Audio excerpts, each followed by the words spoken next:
దరిదాపుల్లో సుడిగాలితో చెట్లు నేల కొరగడంపై మంత్రి సీతక్క ఆరా తీశారు. స్థానిక ఫారెస్ట్ అధికారులతో ఫోన్లో మాట్లాడారు.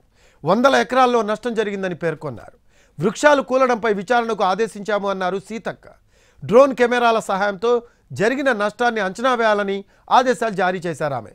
దాదాపు 500 ఎకరాల్లో చెట్లు కూలాయని ప్రాథమికంగా నిర్ధారించామన్నారు.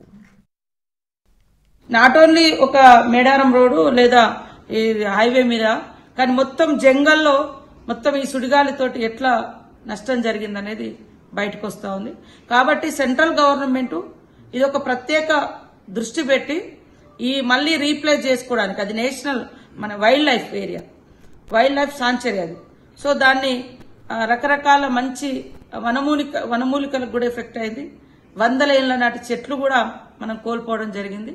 ఆ ప్రాంతాన్ని మరి ఇక్కడటువంటి కిషన్ రెడ్డి గారు, అదే సెంట్రల్ మినిస్టర్ గారు బండి సంజయ్ గారు ప్రత్యేక చొరవ తీసుకొని ఆ ప్రాంతాన్ని రీప్లేస్ చేయాలి, మళ్ళీ వాటికి నిధులను శాంక్షన్ చేయాలి. అదే కాకుండా దాని మీద ఒక పరిశోధన జరగాలని కోరుతా ఉన్నాం. ఇట్లాంటి నష్టం ఈ సుడిగాలి నిజంగా మేడారం మీద కనుక వచ్చుంటే ఇవాళ ఆ ఊరు అసలు ఆనవాళ్ళు కూడా ఉండేది కాదనేది ఇప్పుడు మాకు భయం వేస్తుంది. సో ఇలాంటి సుడిగాలులు ఏ ఏ ప్రాంతాల్లో వచ్చే అవకాశాలు ఉన్నాయో ముందస్తు కూడా పరిశోధన చేయాల్సిన అవసరం ఉంది. ఫారెస్ట్ శాఖ వారికి కూడా ఇది తెలియజేయడం జరిగింది.